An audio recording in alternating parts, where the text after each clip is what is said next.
Bob Taft in '01 in July signed the manufacturer liability bill and continued to protest us on our efforts to get concealed carry. And in 2002 in April, the Supreme Court made Hamilton County, Vermont carry for about 10 days in the Klein case. In December of '02, the Senate adopted 274, and by that was on December 3rd. On December 5th, we issued a press release statewide saying that we were opposed to it because the state patrol had, again, prohibited carrying a car.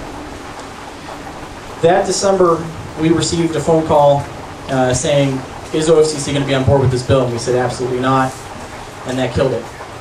And the lawmakers we were working with in the House said, if you decide to oppose this bill, we'll come back in January and make a brand new bill that will readdress the car issue and we'll fight. And by January 28th, less than a month later, they did exactly that and introduced House Bill 12, which is the law today. Of course, the Senate wouldn't have anything to do with that without destroying it, so over the next 8 to 10 months, the bill just sat nowhere. So Ohioans for Concealed Carry started doing something that we call confrontational politics. We started open carry walks. Some of them led by Dan White. He did the Lorain County one, and he did one that was a shopping adventure, where everyone went shopping openly, carrying in Vermilion.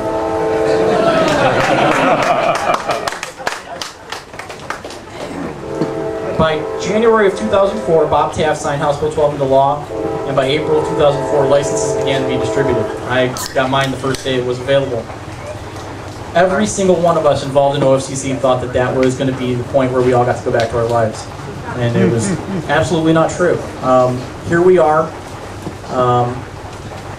6 years later, and there's over 150 people here who paid to have lunch, plus those of you who didn't, because we're still fighting for your concealed carry rights, among all of your firearms rights in Ohio.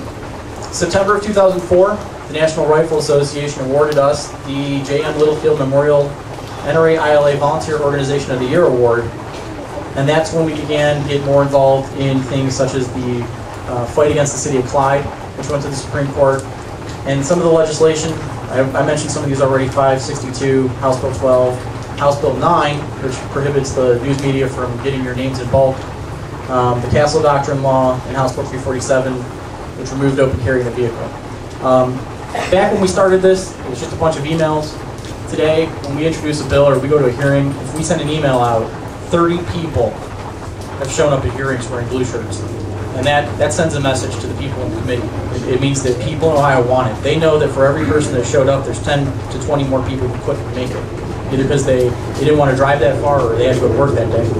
And the reason I bring that up is because every single one of you came here to hear a bunch of people talk and have some fun and to enjoy what's going on today. And if just half of this crowd shows up at the hearings that are going to happen in the fall for the bill that Dan's about to talk about, we'll be so much more successful in getting that bill passed. I didn't talk about it, but I will say one thing. It's something that we've wanted since 2004 when we first passed concealed carry. I'm incredibly proud of the fact that Dan wrote the bill and Ohioans for Concealed Carry got the bill introduced, and I'm looking forward to the hearings.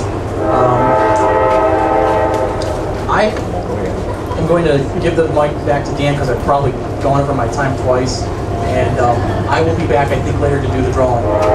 And thank you for coming again, everyone, and here's Dan White.